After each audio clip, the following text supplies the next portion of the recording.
Welcome to my channel Economic Success. Please like and subscribe my channel. In this video, I am going to discuss about the game theory, which is very important theory of microeconomics. So in this video, we will discuss about these main concepts. What is the game theory? Game theory क्या है? History of the game theory की history क्या है? Application of game theory कहाँ कहाँ पर apply होती है, की एलिमेंट्स ऑफ गेम थ्योरी के लिए क्या रिक्वायरमेंट्स है, क्या क्या चाहिए, अजम्पशन ऑफ द थ्योरी की अजम्पशंस क्या हैं, देन टाइप्स ऑफ गेम की टाइप्स क्या होती है इस थ्योरी के अकॉर्डिंग। देन हम स्ट्रेटजीज़ के बारे में पढ़ेंगे, डोमिनेंट स्ट्रेटजी होती है, नैश इक्विलिब्रियम होता है, और भी स्ट्रेटजीज़ होती हैं। और लास्ट में हम पढ़ेंगे dominant strategy and Nash equilibrium में क्या डिफरेंस है, और जो कॉन्सेप्ट्स रह गए वो हम नेक्स्ट वीडियो में देखेंगे। सो first of all, we will discuss about the meaning of game theory. The theory of the game examine the outcome of a situation of interaction between parties when they have conflicting interest. The outcome of depend on not only upon his own action but also upon the actions of other two front the same problem. Game theory एक ऐसी situation है जिसमें क्या होती है, दो parties होती हैं और उनके पास क्या है, बहुत सारी सिचुएशंस होती हैं, लेकिन उसके रिगार्डिंग जो उनके इंटरेस्ट होते हैं वो अलग अलग होते हैं। जैसे कि हम दो प्रोड्यूसर ले लेते हैं, दो फर्म्स हैं, दोनों प्रोड्यूसर क्या है, एक दूसरे के कॉम्पिटिटर हैं। दोनों प्रोड्यूसर अपने क्या चाहते हैं, प्रॉफिट चाहते हैं। तो वो क्या करेंगे, बहुत सारी स्ट्रेटजीज़ को फॉलो करेंगे, बहुत सारे प्लान बनाएंगे कि मैं अपने प्रोडक्ट का प्राइस ऐसे रखूँगा, उसको ऐसा कलर दूंगा, इतनी लेबर लगाऊंगा, इतने कैपिटल लगाऊंगा।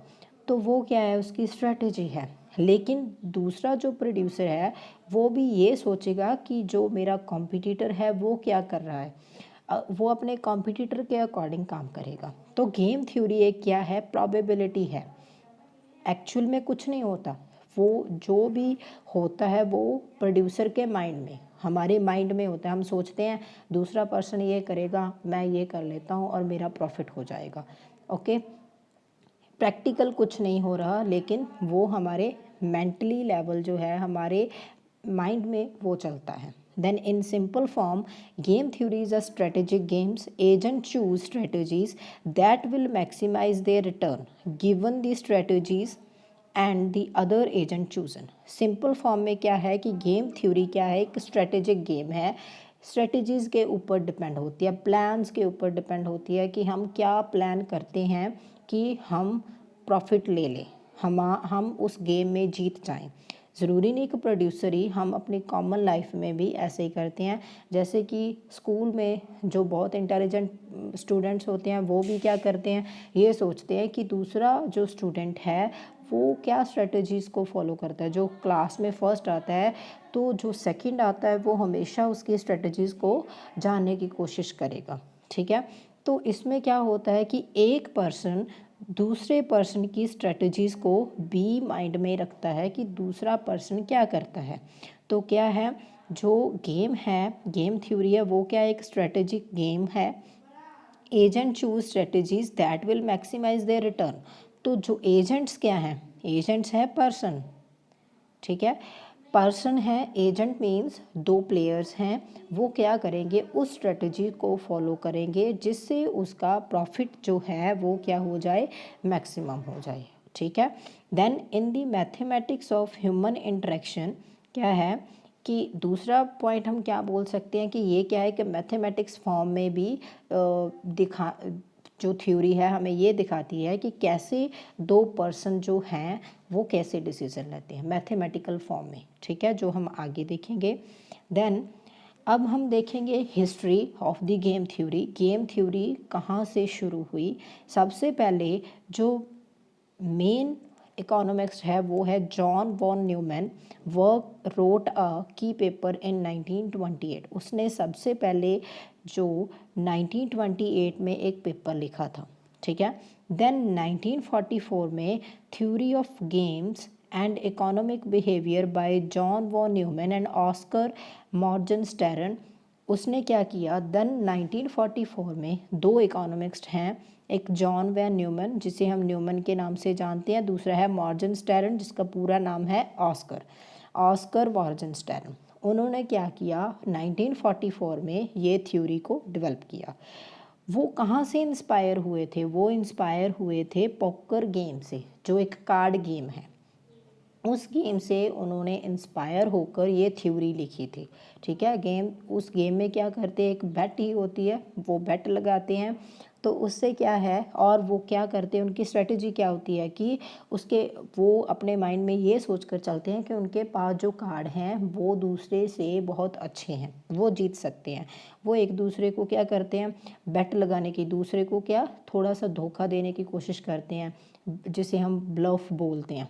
ठीक है, झांसा देना।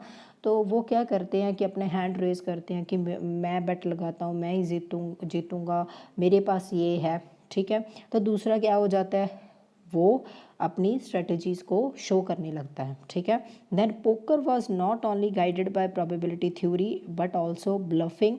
जो पोकर गेम है वो प्रोबेबिलिटी क्या है, 50-50% चांस होते हैं कि हम ये दो ही चीज़ हो सकती है, या तो ये चीज़ होगी या फिर नहीं होगी।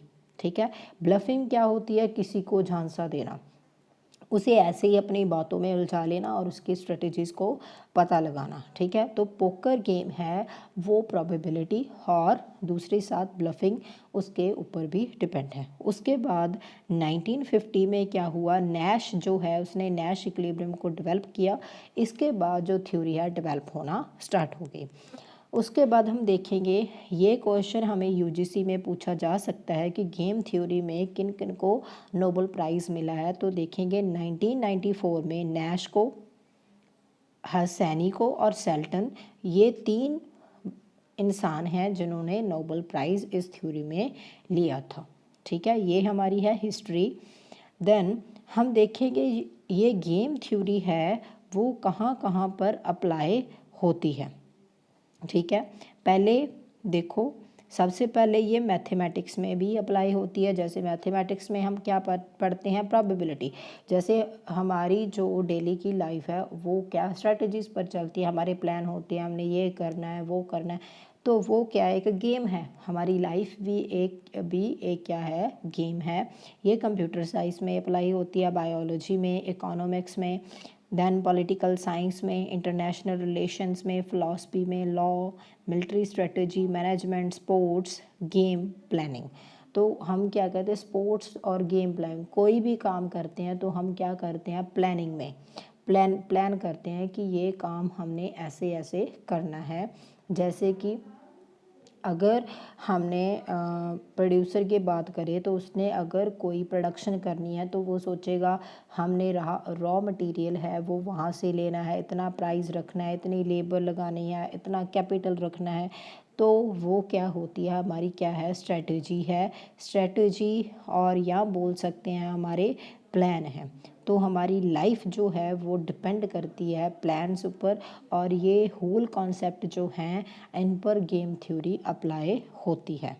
देन नेक्स्ट हम देखेंगे गेम थ्योरी के लिए हमें क्या क्या चाहिए। पहले तो प्लेयर मीन्स एजेंट्स, अगर प्लेयर होंगे तो ही गेम खेली जाएगी, प्लेयर होने चाहिए।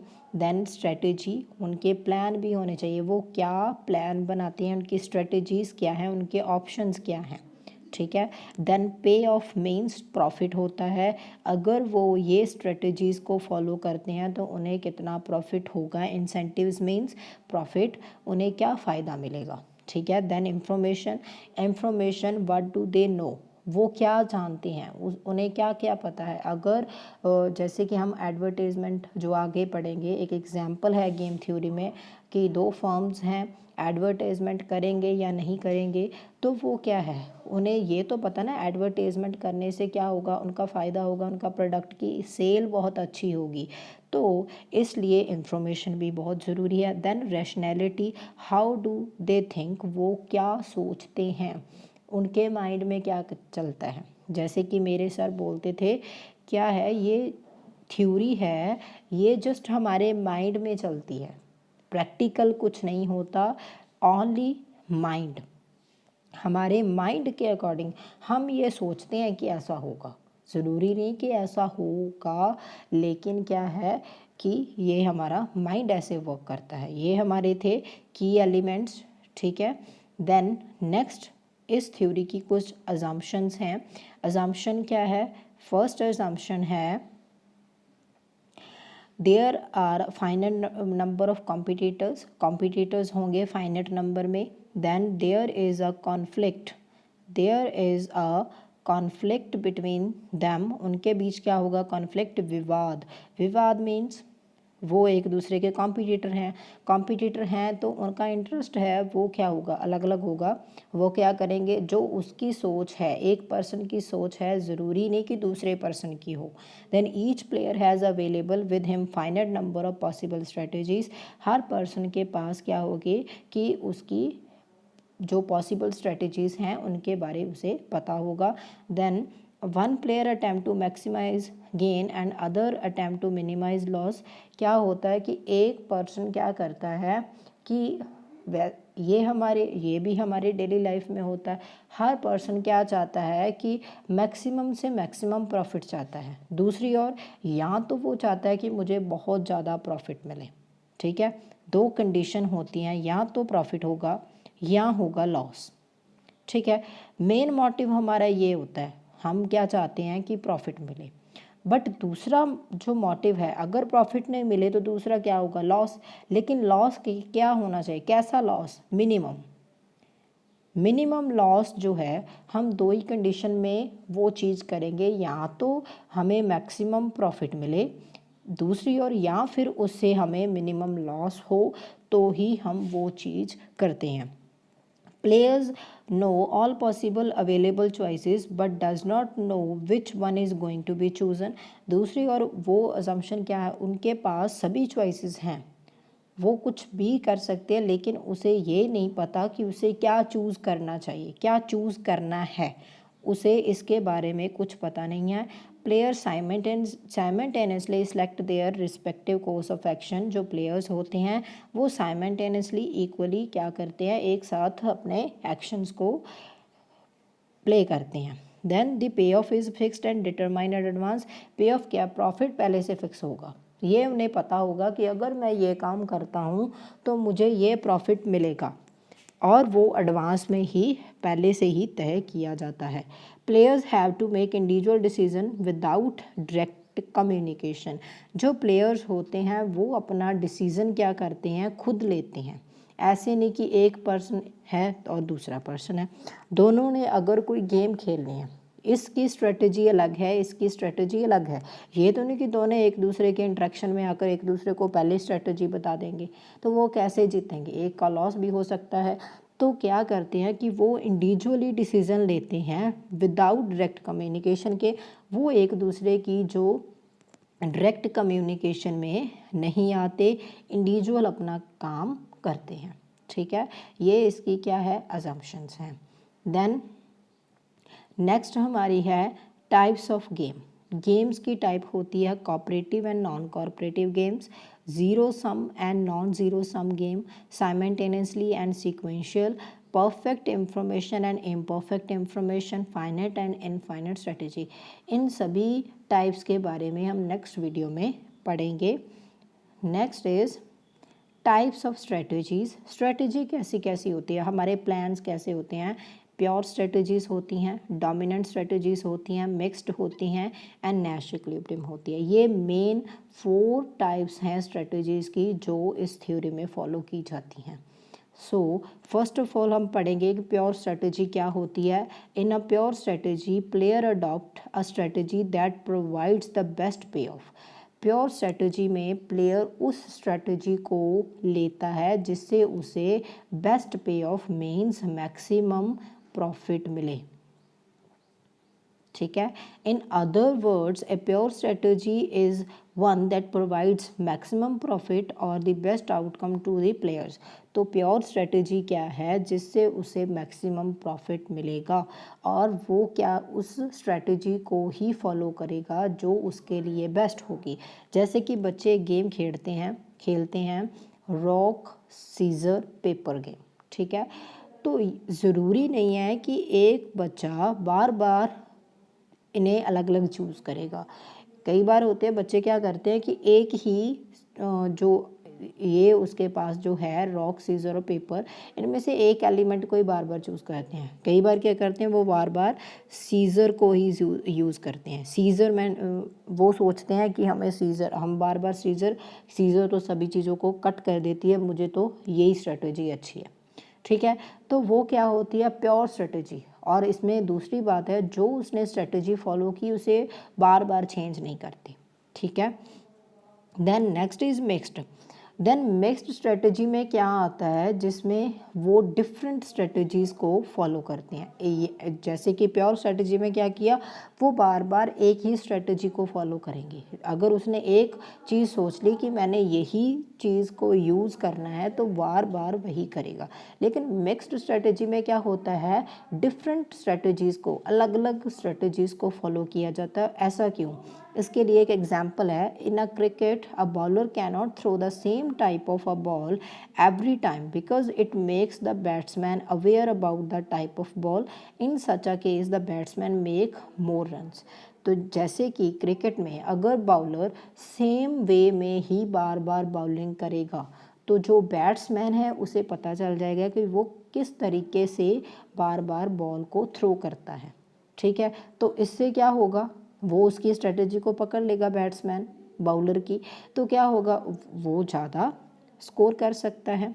Then however if bowler throw the ball differently every time, लेकिन अगर वो अपनी बॉल जो थ्रो करता है बार बार डिफरेंट वे से करे तो उससे क्या होगा, बैट्समैन पजल हो जाएगा, उसे उसकी स्ट्रेटजी पता नहीं चलेगी, उसे नहीं पता चलेगा कि वो किस वे से बॉल को उसकी ओर फेंकता है।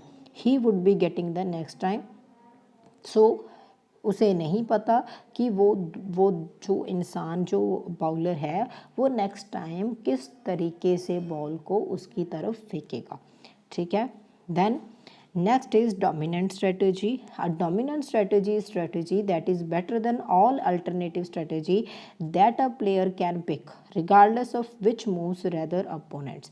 डोमिनेंट स्ट्रेटजी में क्या होता है, वैसे तो हर पर्सन अपनी ओर से बेस्ट स्ट्रेटजी को, बेस्ट प्लान को ही फॉलो करता है, लेकिन क्या होता है डोमिनेंट स्ट्रेटजी में भी सेम है। कैसे कि वो सभी स्ट्रेटजीज़ के, जैसे उसके पास बहुत सारी स्ट्रेटजीज़ है 1 2 3, लेकिन उसने एक ही स्ट्रेटजी को फॉलो करना है, उसके अकॉर्डिंग वो बहुत अच्छी है। लेकिन इसमें वो क्या करता है, दूसरा पर्सन जो है वो क्या सोचता है उसके बारे में उसे कोई लेना देना नहीं होता, उसके साथ उसे कोई इफ़ेक्ट नहीं पड़ता। जो उसने मान लिया कि ये सही है तो वो उसके लिए सही है, वो दूसरे पर्सन के बारे में नहीं सोचेगा, वो अपनी स्ट्रेटजी को फॉलो करेगा।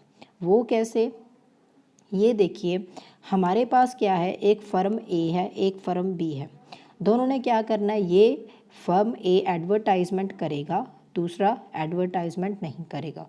ये है बी एडवर्टाइजमेंट करेगा और नहीं करेगा। पहले हम देखते हैं फर्म ए है, अगर वो एडवर्टाइजमेंट करता है तो उसे 10 करोड़ का प्रॉफिट है, और दूसरी ओर अगर नहीं करता तो 6। इसके अकॉर्डिंग क्या हुआ, उसे अगर 10 करोड़ प्रॉफिट मिलता है तो वो 6 क्यों लेगा, 6 नहीं लेगा ना। ठीक है, उसके अकॉर्डिंग बेस्ट स्ट्रेटेजी क्या है, ये वो एडवर्टाइजमेंट करेगा। दूसरी ओर हम देखते हैं फॉर्म बी का, अगर फॉर्म बी जो है वो एडवर्टाइजमेंट करे तो उसे 5 करोड़ का फ़ायदा है, और अगर नहीं करे तो उसे क्या है, 0 का। ठीक है, तो 0 तो वो फॉलो नहीं करेगा। ठीक है, वो क्या करेगा, आप ये सोच सकते हो कोई चाहेगा कि उसे 0 मिले। ठीक है, तो इससे क्या करेगा, वो ये स्ट्रेटजी को फॉलो करेगा। तो कहाँ पर आ गए दोनों, एडवर्टाइजमेंट पर। डोमिनेंट कौन हुआ, ए को ज़्यादा प्रॉफिट है, तो यहाँ पर क्या हुआ, ए इज़ अ डोमिनेंट। उसने क्या किया, उसने सोचा नहीं कि दूसरा क्या करेगा, लेकिन उसने ये अपने एडवर्टाइजमेंट और ना एडवर्टाइजमेंट करने में जो डिफरेंस था उसके अकॉर्डिंग उसने क्या कर लिया, एडवर्टाइजमेंट को चूज़ किया। फर्म बी भी ऐसे ही करेगा, उसने नहीं सोचना कि दूसरा क्या कर रहा है। ठीक है, ए क्या करेगी, तो उसने क्या किया, उसने भी यही सोचा कि 0 से अच्छा तो 5 करोड़ है, तो वो क्या करेगा, एडवर्टाइजमेंट करेगा। तो यहाँ पर ए इज़ अ डोमिनेंट, ए क्या है, डोमिनेंट है, ठीक है। Then next is a Nash equilibrium. Nash equilibrium क्या होता है, this equilibrium occur when each player strategy is optimal knowing the strategy of other. जैसे कि डोमिनेंट में क्या होता है, वो इंडिविजुअली डिसीजन लेते हैं, उसे दूसरे पर्सन से कोई लेना देना नहीं होता। लेकिन नैश इक्विलिब्रियम में वो क्या करते हैं, वो डिसीजन तो अपने अकॉर्डिंग ही लेते हैं, ऑप्टिमल डिसीजन ही लेते हैं, अच्छा डिसीजन ही लेंगे, लेकिन वो दूसरे की स्ट्रेटजीज को भी जानने की कोशिश करेंगे कि दूसरे की स्ट्रेटजी क्या है। A best player best strategy is strategy that maximize the player payoff knowing the strategy of other। तो वो क्या करेगा, बेस्ट स्ट्रेटजी, उस स्ट्रेटजी को फॉलो करेगा जिससे उससे क्या होगा, मैक्सिमम प्रॉफिट मिलेगा, और वो ये भी जानने की कोशिश करेगा कि दूसरा पर्सन है उसकी स्ट्रेटजी क्या है। Okay, then so when each player within a game follow their best strategy and Nash equilibrium will occur। when अगर दोनों ही फिर क्या करेंगे, दोनों ही अपनी ओर से बेस्ट करने की कोशिश करेंगे, वो अपना प्रॉफिट चाहेगा, वो अपना प्रॉफिट चाहेगा, ठीक है। तो वो क्या होगा, जहाँ पर वो दोनों इक्वल हो जाएंगे, दोनों इक्वल नहीं बोल सकते, यहाँ जहाँ पर उन्हें ये लगेगा कि उनका जो डिसीज़न है वो सही है, वो बेस्ट है, तो वो क्या करेंगे, वहाँ पर उसे बोले जाएगा नैश इक्विलिब्रियम। जैसे कि ये हम देख लेते हैं, एग्जाम्पल है सेम वही, कंपनी ए है हमारे पास और कंपनी बी है, ये एडवर्टाइजमेंट करेगी और नहीं करेगी, ये है हमारे पास बी का। ये जो कॉलम रो वाइज है वो है कंपनी ए का और कंपनी बी का है कॉलम वाइज, ठीक है। हम पहले कंपनी ए का देखेंगे, अगर वो एडवर्टाइजमेंट करे तो उसे 100 करोड़ का फ़ायदा, 100 रुपीज़ मान लीजिए, उसे 100 रुपीज़ का फ़ायदा है। अगर वो नहीं करती तो उसे 0 मिलेगा। तो उसके अकॉर्डिंग बेस्ट स्ट्रेटजी क्या हुई, ये। दूसरी ओर हम ये इसका देखते हैं बी का, अगर वो एडवर्टाइजमेंट करे तो उसे 100, अगर नहीं मिले करे तो भी 100, ओ सॉरी 0, तो वो भी यही डिसाइड करेगा, ठीक है। दोनों यहाँ पर डिसाइड करेंगे, दोनों ही एडवर्टाइजमेंट करेंगे। ये क्या हुआ, उनका क्या हो गया, नैश इक्विलिब्रियम। समझ आया, ठीक है। देन नेक्स्ट डिफरेंस क्या है, हम देखेंगे डोमिनेंट स्ट्रेटजी और Nash equilibrium. I hope you understand what is the difference between dominant strategy and Nash equilibrium. Dominant strategy में क्या करते हैं, एक अच्छा मूव लिया जाता है, ऑप्टिमल मूव लिया जाता है, लेकिन इंडिविजुअल पर्सन अपनी ओर से लेता है, वो नहीं सोचता कि दूसरा पर्सन क्या करता है, उसने ये नहीं सोचना। लेकिन नैश इक्विलिब्रियम में क्या होता है, वो वही मूव लेगा जिससे उसे पता चले, उसे पहले से ये स्ट्रेटजी अपने माइंड में रखता है कि दूसरा पर्सन क्या कर सकता है।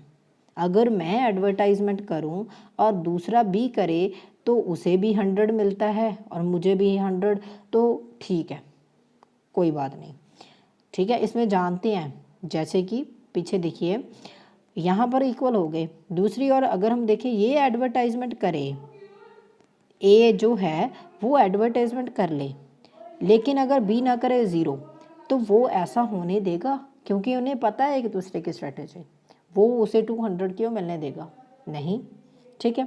वही सेम चीज़ यहाँ पर है, अगर ये क्या करे, एडवर्टाइजमेंट ना करे और इसको ये मिले तो भी ये नहीं होने देगा, और यहाँ पर दोनों ही चूज़ नहीं करेंगे, दोनों को 0-0 का क्या है, 0-0 मिल रहा है। अगर ये भी एडवर्टाइजमेंट ना करे और दूसरा भी एडवर्टाइजमेंट ना करे तो क्या होगा, दोनों को 0 मिलेगा। तो अच्छी चॉइस क्या हुई, ये हुई ना, 100 ले लो, ठीक है। तो ये हमें यहाँ पर वो बोलना चाहते हैं कि डोमिनेंट स्ट्रेटजी में वो एक दूसरे की और नहीं सोचते, लेकिन नैश इक्विलिब्रियम में वो ये बात सोचते हैं कि दूसरे की स्ट्रेटजी क्या होगी। Then thank you so much. Please like and subscribe my channel, and in my next video we will discuss the remaining part of the game theory. Thank you so much.